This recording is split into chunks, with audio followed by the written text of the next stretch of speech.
Jubilee hills జడ్జిమెంట్కి సంబంధించి updates ఎప్పటికప్పుడు కూడా మీకు అందిస్తూ ఉన్నాము. రెండో రౌండ్ పూర్తయ్యేటప్పటికీ కాంగ్రెస్ పార్టీ ముందంజలో దూసుకుపోతోంది. రెండు రౌండ్లలో కలిపి 1091 ఓట్ల లీడ్లో కాంగ్రెస్ పార్టీ అభ్యర్థి నవీన్ యాదవ్ దూసుకుపోతూ ఉన్నారు.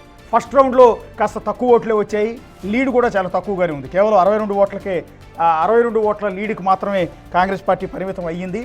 కొంత ఇంత నెక్స్ట్ రౌండ్లో కూడా అలాగే వస్తే ఏం జరుగుతుందో అన్న టెన్షన్ కూడా కాంగ్రెస్ పార్టీలో ఉండటం సహజం. అదే విధంగా మొదటి రౌండ్లో కనిపించిన లీడ్ పాయింట్స్ ఏవైతే ఉన్నాయో, లీడ్ ఓట్లు ఏవైతే ఉన్నాయో అవి చూసిన తర్వాత బీఆర్ఎస్ శ్రేణుల్లో ఉత్సాహం రావడం కూడా కరెక్టే. ఎందుకు అంటే ఈ విధంగా నెక్ ఉంటే తమకు పట్టున్న వేరే డివిజన్లో ఖచ్చితంగా లీడ్లోకి దూసుకుపోతామని బీఆర్ఎస్ కూడా భావించడం కూడా సహజం. సో అయితే ఇప్పుడు అందుకు భిన్నంగా షేక్పేట్లో 62 ఓట్లకే పరిమితమైన కాంగ్రెస్ పార్టీ వెంగళరావు నగర్ ఎర్రగడ్డకు వచ్చేటప్పటికి 1091 ఓట్ల లీడ్లోకి వెళ్ళిపోయారు. సో రెండో రౌండ్కి వచ్చేటప్పటికి కాంగ్రెస్ పార్టీ 9691 ఓట్లు కాంగ్రెస్ పార్టీకి పడితే బీఆర్ఎస్ పార్టీకి 8609. ఇది రెండో రౌండ్కి సంబంధించి. మొదటి రౌండ్కి సంబంధించి కాంగ్రెస్ పార్టీ 8926 ఓట్లు పడితే బీఆర్ఎస్ పార్టీకి 8864 ఓట్లు పడ్డాయి. మొదటి రౌండ్లో 62 ఓట్ల మెజార్టీ కనిపించింది. రెండో రౌండ్లో 1090 ఓట్ల మెజార్టీ కనిపిస్తుంది. 1090 ప్లస్ 62 కలిపితే 1100 చేంజ్ ప్రస్తుతం ఓట్ల మెజార్టీతో కాంగ్రెస్ పార్టీ ప్రస్తుతానికి రెండో రౌండ్కి కాంగ్రెస్ పార్టీ లీడ్లో కనిపిస్తోంది. సో ఈ నేపథ్యంలో కొంత కాంగ్రెస్ పార్టీ శ్రేణుల్లో కావచ్చు, కౌంటింగ్ సెంటర్ దగ్గర కావచ్చు ఉత్సాహం కనిపిస్తోంది. సో 1144 ఓట్ల లీడ్లో 1144 ఓట్ల లీడ్తో ప్రస్తుతం సెకండ్ రౌండ్కి వచ్చేటప్పటికి కాంగ్రెస్ దూసుకుపోతోంది. మొత్తం రెండు రౌండ్లలో కలిపి 1144 ఓట్ల లీడ్లో కాంగ్రెస్ పార్టీ ప్రస్తుతం ముందుకెళ్తోంది. జూబ్లీ జడ్జిమెంట్ గురించి ఎంటైర్ తెలంగాణ రాష్ట్రం మొత్తం ఎదురు చూస్తోంది. పక్కనే ఉన్న పొరుగు రాష్ట్రం ఆంధ్రప్రదేశ్లో కూడా జూబ్లీ హిల్స్ ఉప ఎన్నికలో ఎవరు గెలవబోతున్నారని చాలా ఆసక్తిగా ఎదురు చూస్తున్నారు. బయట చాలా పెద్ద ఎత్తున బెట్టింగ్ కూడా వేస్తూ ఉన్నారు. బీఆర్ఎస్ఆ కాంగ్రెసా బీజేపీ అనే దాని మీద విపరీతంగా బెట్టింగ్లు పందాలు కాస్తూ ఉన్నారు. ఇల్లీగల్ అయినప్పటికీ కూడా అదో రకమైన ఉత్సాహం. ఎందుకో ఎప్పుడూ లేనంత ఒక ఎగ్జైట్మెంట్ ప్రస్తుతం జూబ్లీ హిల్స్ ఉప ఎన్నికకు సంబంధించి. జూబ్లీ హిల్స్ ఉప ఎన్నిక ఓటర్లు కాంగ్రెస్ పార్టీకి ఏ విధమైన తీర్పుని ఇవ్వబోతున్నారు, బీఆర్ఎస్కి ఎలాంటి జడ్జిమెంట్ ఇవ్వబోతున్నారు అనే డిస్కషన్ తెలంగాణ వ్యాప్తంగా, రెండు తెలుగు రాష్ట్రాల వ్యాప్తంగా కూడా కనిపిస్తోంది. అందుకని ఎంతో ఉత్సాహంగా ఈ రిజల్ట్ కోసం ప్రతి ఒక్కరు కూడా ఎదురు చూస్తున్నారు. రెండోది ఏంటంటే 2 ఏళ్ల కాంగ్రెస్ పార్టీ పాలనకు రెఫరెండం అని బీఆర్ఎస్ ఇప్పటికే ప్రకటించింది. కాంగ్రెస్ పార్టీ ఈ మాట నేరుగా అనకపోయినప్పటికీ కూడా మా పాలనను చూసి, రేవంత్ రెడ్డి సర్కార్ చేస్తున్న డెవలప్మెంట్ని చూసి, అమలు చేస్తున్న ప్రభుత్వ పథకాలను చూసి మాకే ఓటేస్తారు అని కాంగ్రెస్ పార్టీ శ్రేణులు ఎన్నికల ప్రచారంలో చెప్పుకొచ్చే ప్రయత్నం చేశారు. కానీ కాంగ్రెస్ పార్టీ అధికారంలోకి వచ్చిన ఈ 2 ఏళ్లలో ప్రభుత్వం మీద ఉన్న వ్యతిరేకత కారణంగా ప్రజలు ఖచ్చితంగా తిప్పికొడతారు, సిట్టింగ్ స్థానాన్ని మాకే అప్పగిస్తారు అనేది కేటీఆర్తో సహా బీఆర్ఎస్ శ్రేణులంతా కూడా ఎన్నికల ప్రచారంలో ప్రచారం చేస్తూ వచ్చారు. ఈ నేపథ్యంలోనే ఎప్పుడూ లేనంతగా గతంలో దుబ్బాక ఉప ఎన్నికలో ఏ రకమైన ఎగ్జైట్మెంట్ కనిపించిందో, గతంలో హుజూరాబాద్ ఉప ఎన్నికల సమయంలో ఏ రకమైన ఉత్సాహం కనిపించిందో, ఇప్పుడు చాలా కాలం తర్వాత మీకు జూబ్లీ హిల్స్ ఉప ఎన్నికలో అదే రకమైన ఉత్సాహం అన్ని పొలిటికల్ పార్టీల్లో కూడా కనిపిస్తుంది. ప్రజల్లో కూడా అదే రకమైన ఉత్సాహం కనిపిస్తుంది. గతంలో కంటోన్మెంట్ ఉప ఎన్నిక జరిగినప్పటికీ కూడా ఈ స్థాయిలో డిస్కషన్ పెద్దగా లేదు. ఈ స్థాయిలో డిస్కషన్ జరగలేదనే చెప్పాల్సి ఉంటుంది. పెద్దగా లైట్ తీసుకున్నారు. ఎందుకో కంటోన్మెంటు ఉప ఎన్నిక అక్కడ కూడా అభ్యర్థి ఇదే మాదిరిగా గెలిచిన కొద్ది రోజులకే ఆవిడ రోడ్డు ప్రమాదంలో చనిపోవటం, ఆ తర్వాత ఉప ఎన్నిక రావటం, కాంగ్రెస్ పార్టీ అభ్యర్థి గణేష్ ఎన్నికల్లో విజయం సాధించినప్పుడు కూడా అది పెద్ద ఎలివేషన్ లేదు, జనాల్లో కూడా దాని గురించి పెద్దగా డిస్కషన్ జరగలేదు. కానీ జూబ్లీ హిల్స్ ఉప ఎన్నిక విషయంలో మాత్రం, జూబ్లీ హిల్స్ ఉప ఎన్నికలో మాత్రం అలా కాదు, అందుకు భిన్నమైన వాతావరణం మనకు కనిపిస్తోంది.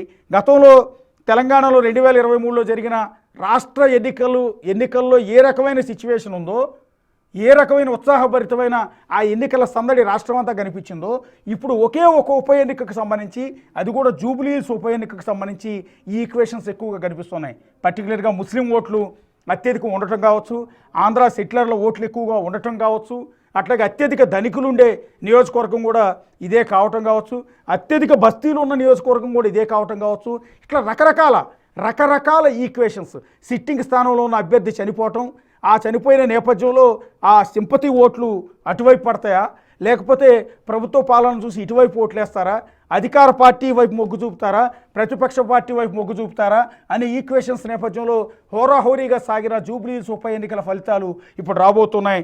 2 రౌండ్లు పూర్తయ్యేటప్పటికీ కాంగ్రెస్ పార్టీ అభ్యర్థి 1144 ఓట్ల లీడింగ్లో నవీన్ యాదవ్ ముందుకు దూసుకుపోతున్నారు. 3వ రౌండ్కి వచ్చేటప్పటికి ఇదే ఈక్వేషన్ కంటిన్యూ అవుతుందా, ఇదే డామినేషన్ కంటిన్యూ అవుతుందా, లేకపోతే 3వ రౌండ్కి వచ్చేటప్పుడు తగ్గుతుందా, మళ్ళీ బీజేపీ ఏమైనా పుంజుకునే అవకాశం ఉంటుందా, బీఆర్ఎస్ పార్టీ ఏమైనా లీడ్లోకి వచ్చే అవకాశం ఉంటుందా అనేది చూడాల్సి ఉంటుంది. 2వ రౌండ్ వచ్చేటప్పటికి ఒకసారి ఓట్ల మొత్తాన్ని చూస్తే కాంగ్రెస్ పార్టీకి 18,656 ఓట్లు నమోదైతే బీఆర్ఎస్ పార్టీ అభ్యర్థికి 17,509. సో 1100 ఓట్ల మెజార్టీ వచ్చిందని చెప్తున్నప్పటికీ కూడా ఈ దశలో బీఆర్ఎస్ పార్టీ ముందుకు దూసుకురావటం కూడా వెరీ వెరీ వెరీ ఇంట్రెస్టింగ్. ఇది వెరీ ఇంట్రెస్టింగ్. అంటే గెలుపు అంత సునాయాసం కాదు, గెలుపు అంత తేలిక కాదు, ఇది చాలా కష్టమైన ఎన్నిక. సో అనేక రకాల ఈక్వేషన్స్ మధ్యలో కాంగ్రెస్ పార్టీ గెలవటం అనేది వెరీ ఇంట్రెస్టింగ్ పాయింట్. సో అందుకని క్యాబినెట్లో ఉన్న మినిస్టర్లందరూ కూడా విపరీతంగా కష్టపడ్డారు, ఎన్నికల్లో ప్రచారం చేశారు, ముఖ్యమంత్రికి ప్రతి గల్లీలో తిరిగి ఎన్నికల ప్రచారం చేశారు. సో ఈక్వేషన్స్లో కాంగ్రెస్ పార్టీ వైపు ప్రజలు మొగ్గు చూపారా, బీఆర్ఎస్ వైపు మొగ్గు చూపారా, లేదా బీజేపీని ఎన్నుకుంటూ ఉన్నారా అనేది చూడాల్సి ఉంటుంది. ఒకసారి హేమ దగ్గరికి వెళ్దాం. మా కొలీగ్ హేమ ప్రస్తుతం నవీన్ యాదవ్ ఇంటి దగ్గర ఉన్నారు. సో అందరు అభ్యర్థుల దగ్గర కూడా మా టీం మొత్తం ఉంది. సో వాళ్ళ రియాక్షన్స్ ఎప్పటికప్పుడు అప్డేట్స్ తెలుసుకోవడానికి ప్రస్తుతం నవీన్ యాదవ్ ఇంటి దగ్గర, ఎందుకంటే ఆల్రెడీ 1144 ఓట్ల లీడింగ్లో నవీన్ యాదవ్ మనకు కనిపిస్తున్నాడు.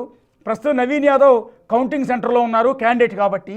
సో ఆ ఇంటి దగ్గర సిచ్యువేషన్ ఏంటి, వాళ్ళ ఫ్యామిలీ ఏమంటూ ఉన్నారు, ఇంటి దగ్గరికి ఎవరైనా కార్యకర్తలు చేరుకుంటూ ఉన్నారా, ఈ 1144 ఓట్ల మెజార్టీ పైన వాళ్ళ అభిప్రాయం ఏంటి హేమ?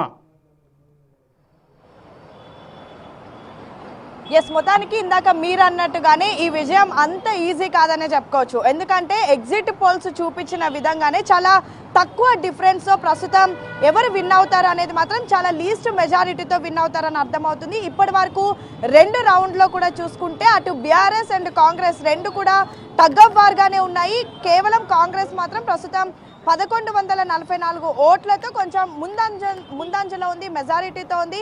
ఇంకా మొత్తం కేవలం 2 రౌండ్లే అయ్యాయి. ఇలా ఈవినింగ్ వరకు కూడా 10 రౌండ్లు ఉండబోతున్నాయి. సో 10 రౌండ్లో ఏదైనా మారొచ్చు, అటు బీఆర్ఎస్కి పడవచ్చు, లేదా బీజేపీ కూడా పుంజుకోవచ్చు, లేదా కాంగ్రెస్కి కూడా మరిన్ని ఓట్లు పడవచ్చు. ఇక ఇందాక మీరు అన్నట్టుగా ప్రస్తుతం నవీన్ యాదవ్ అక్కడ ఎక్కడైతే కౌంటింగ్ సెంటర్ ఉందో అక్కడ ఉన్నారు. ప్రస్తుతం మనం వాళ్ళ ఇంటి దగ్గర ఉన్నాము.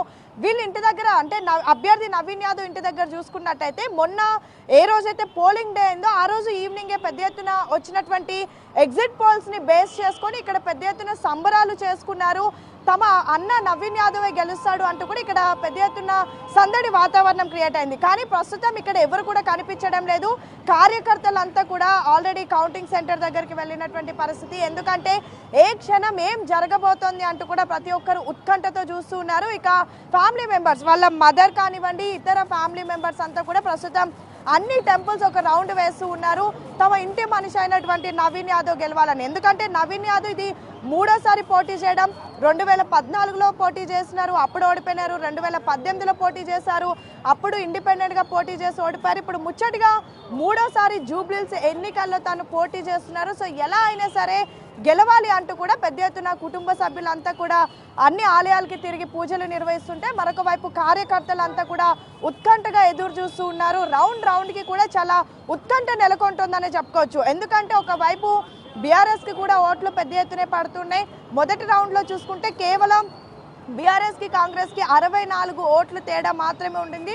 2వ రౌండ్లో మాత్రం ఏకంగా 1444 ఓట్లు కాంగ్రెస్ పార్టీ ప్రస్తుతం ముందంజలో ఉంది. అయితే ప్రధానంగా ప్రస్తుతం లెక్కిస్తున్నటువంటి ఓట్లు షేక్పేట్ అండ్ బోరబండలు ఉన్నటువంటి కొన్ని ఏరియాస్ అండ్ ఎర్రగడ్డలు ఉన్నటువంటి కొన్ని బూత్కి సంబంధించినటువంటి ఓట్ల లెక్కింపు జరుగుతుంది. షేక్పేట్ అనేది మొదటి నుంచి కాంగ్రెస్కి అక్కడ పెద్ద ఎత్తున అక్కడ ఉన్నటువంటి ప్రజలంతా ఆదరిస్తూ ఉన్నారు.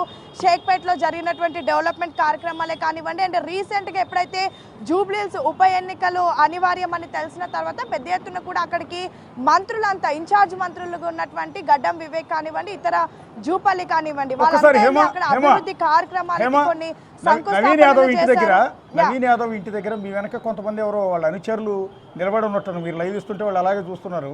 ఒకసారి వాళ్ళతో ఏమైనా మాట్లాడిస్తారంటే 1144 ఓట్ల లీడింగ్ వచ్చింది కదా, ఇదే లీడ్ కంటిన్యూ అవుతుందా, మీ నాయకుడు గెలుస్తాడని ఎక్స్పెక్ట్ చేస్తున్నారని అడగండి ఒకసారి. యా మొత్తానికి మీరు అన్నట్టుగా మన లైవ్ చూసి కొంతమంది ఇప్పుడు ఇక్కడ వచ్చి జాయిన్ అవుతున్నారు, మాట్లాడదాం. ఆల్రెడీ లీడ్ 1144 ఉంది. సో ఎలా ఉండబోతుంది అనుకుంటున్నారు? ఖచ్చితంగా నవీన్ యాదవ్ అన్న భారీ మెజార్టీతో గెలవబోతా ఉన్నాడు. మరికొద్ది నిమిషాల్లోనే మనందరం కూడా సంబరాలు కూడా జరుపుకుంటామని చెప్పేసి మీకు తెలియజేస్తున్నాం మేడం. అంటే ఎలా ఉండబోతుంది అనుకుంటున్నారు? ఎందుకంటే అటు బీఆర్ఎస్ కూడా ముందంజకు వస్తూ ఉంది, ఎక్కువ డిఫరెన్స్ ఏం లేదు. సో ఉండబోతుంది అనుకున్నారా? నిజంగా మీ అన్న గెలవబోతున్నాడు? ఖచ్చితంగా నవీన్ యాదవ్ అన్న గెలుస్తాడు. ముందుంది ముసుర్ల పండుగ, ఇంకా అన్ని రౌండ్లు పూర్తి అవ్వలేదు. టోటల్గా మొత్తం అన్ని రౌండ్లు, ప్రతి రౌండ్లో కూడా అన్నకు ఖచ్చితంగా లీడ్ వస్తుంది. పోటీ వాళ్ళు ఎంత పోటీ ఇచ్చినప్పుడు కూడా కాంగ్రెస్ పార్టీ ఈరోజు చేసినటువంటి ఎన్నో గొప్ప గొప్ప కార్యక్రమాలు ఉన్నాయి. అదేవిధంగా నవీన్ యాదవ్ అన్న దాదాపు జూబ్లీహిల్స్ ప్రాంతంలో చాలా అందరికి కూడా బీద వాళ్ళతో గతంలో కూడా పోటీ, ఇప్పుడు నిజంగా నవీన్ యాదవ్ కి ఇక్కడ ఉన్న అభిమానులు ఆదరిస్తే గతంలో కూడా పోటీ చేస్తారు, అప్పుడు ఓడిపోయారు కదా మేడం. గతంలో గురించి చూసుకుంటే బీఆర్ఎస్ పార్టీ వాళ్ళు ఎంత ద్రోహిస్తులో ఈ ప్రాంతాన్ని డెవలప్ కాకుండా ఎంత మోసం చేసిండ్రో దానికి నిదర్శనం కూడా ఈ ప్రాంత ప్రజలు మరికొద్ది నిమిషాల్లో రిజల్ట్ కూడా మీ అందరి ముందుకు తీసుకొస్తారని చెప్పేసి మేము తెలియజేస్తా ఉన్నాం. గతంతో పోలిస్తే ఈరోజు రేవంత్ అన్న సర్కారు ముందుకొచ్చి నవీన్ అన్నటువంటి మంచితనాన్ని గుర్తించి కాంగ్రెస్ పార్టీ ఈరోజు టికెట్ ఇవ్వడం జరిగింది.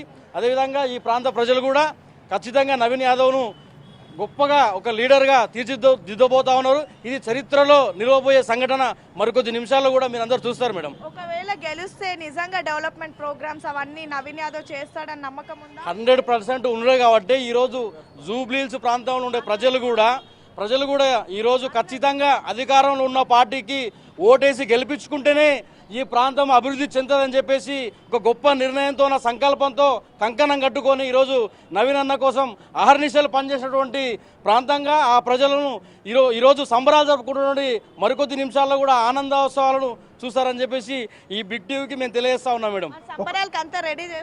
ఖచ్చితంగా మేము సంబరాలకు రెడీ చేసుకోవడం ఏంది మేడం, నవీన్ అన్న మా భుజ స్కంధాలపై ఎత్తుకొని ఊరేగిస్తాం మేడం.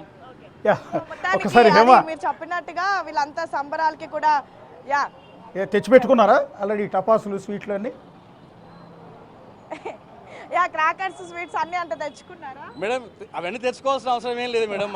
మా సంతోషమే మాకు ఆనందం, ప్రజల ఆశీర్వాదమే మాకు సంతోషం. ఆ సంతోషంతోనే మేము వ్యక్తం చేస్తాం మేడం. పోలింగ్ డేనే సెలబ్రేట్ చేసుకున్నారు కదా మేడం. ఆల్రెడీ జనాల హృదయంలో గెలిచిపోయాడు మేడం. ఎలక్షన్స్లో సెకండరీ కానీ జనాల హృదయంలో ఈరోజు ఈ ప్రాంతంలో ఉన్న బిడ్డగా, బీసీ బిడ్డగా నవీన్ అన్న అందరి మనసులు చూరగొని ఆల్రెడీ ఎమ్మెల్యేగా గెలిచాడని చెప్పేసి మేము సంబరాలు చేసుకుంటూనే ఉన్నాం మేడం ప్రతిరోజు. ఓకే, ఒకసారి హేమ వాళ్ళ ఫ్యామిలీ మెంబర్స్ ఉంటారు కదా హేమ, వాళ్ళు ఓకే అనుచరులు అలా ఎక్స్పెక్ట్ చేయడంలో తప్పేం లేదు, వాళ్ళ ఉత్సాహం అలా ఉంటుంది. లేరు ఇందాక నేను చెప్పినట్టుగా అంటే వాళ్ళ వైఫ్, తల్లి వాళ్ళందరూ ఎవరు లేరు, అంతా కూడా లేరు అంతా టెంపుల్ కి వెళ్ళారు. ప్రెసెంట్ కొంతమంది కౌంటింగ్ సెంటర్ దగ్గర ఉన్నారు. Naveen Yadav father and brothers అంతా, అండ్ మొత్తం ఇంట్లో లేడీస్ అయితే అంతా టెంపుల్ కి వెళ్తూ ఉన్నారు. ఖచ్చితంగా నవీన్ యాదవ్ గెలవాలి అంటూ కూడా. ఇంకా మీకు తెలిసిందే కదా మహిళలు అంటే పూజలు ఏ విధంగా ఉంటాయి. సో వాళ్ళంతా పూజలు చేసుకుంటూ అందులో బిజీగా ఉన్నారు. మేబీ ఇంకొక 1-2 అవర్స్లో రావచ్చు. లీడ్ని బట్టి కూడా ఇక్కడ సెలబ్రేషన్స్ కూడా స్టార్ట్ అయ్యే అవకాశం ఉంది. ఆల్రెడీ పోలింగ్ డే రోజు ఎగ్జిట్ పోల్స్ని చూసి పెద్ద ఎత్తున ఇక్కడ సెలబ్రేషన్స్ చేసుకున్నారు. అప్పటి నుంచి కూడా చాలా కాన్ఫిడెంట్గా ఉన్నారు, ఎలా అయినా సరే నవీన్ యాదవ్ గెలవబోతున్నాడని. ఎందుకంటే నవీన్ యాదవ్ ప్రస్తుతం అతను 43 years ఓల్డ్ ఉన్నారు. 40 years నుంచి కూడా ఇదే ప్రాంతంలో పెరిగినటువంటి వ్యక్తి. మొత్తం ఈ జూబ్లీహిల్స్ నియోజకవర్గంలో ఉన్నటువంటి ప్రతి ఒక్క ఇంటిలో కూడా సొంత బిడ్డలాగా భావిస్తూ ఉన్నారు. ప్రచారం చేసినటువంటి సమయంలో కూడా మనం వెళ్ళి అప్పుడు కవరేజ్ చేసిన సమయంలో ప్రతి ఒక్కరు కూడా సొంత బిడ్డలాగా కూడా ఇంట్లోకి ఇన్వైట్ చేస్తున్నారు.